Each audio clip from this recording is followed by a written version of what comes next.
Je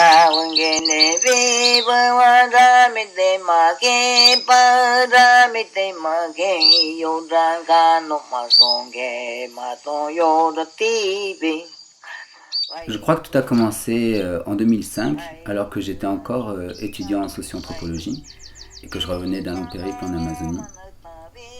J'ai appris que ma mère adoptive était morte d'un cancer, alors que, 3 mois plus tôt, cette tumeur avait été supprimée par la chimiothérapie et la chirurgie.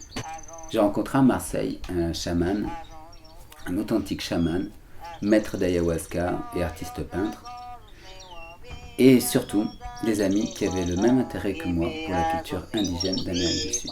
C'est avec ces amis que nous créerons en 2008 l'association Cusca pour défendre et valoriser les cultures indigènes d'une part et promouvoir toutes les initiatives éco-alternatives d'autre part, parce que l'indigénisme est une forme d'anticapitalisme.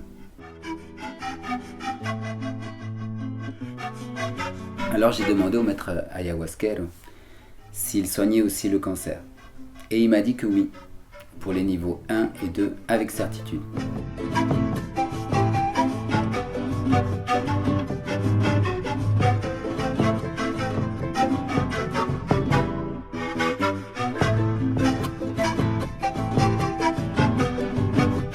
Pendant 15 ans, la DGLDT a financé la construction d'un centre qui est devenu très célèbre au Pérou, qui s'appelle Taquihuasi.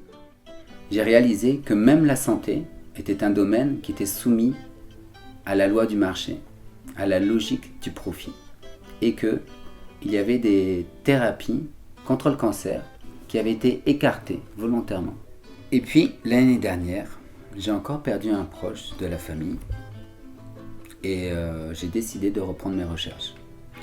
Bien sûr, j'ai trouvé tout un tas de témoignages, mais ce qui m'a motivé à entreprendre des recherches doctorales et faire ce documentaire comme travail préliminaire, c'est une étude du docteur Schenberg de l'Université de São Paulo, qui est un neurobiologiste, qui a identifié 2 molécules qui lutte contre le cancer.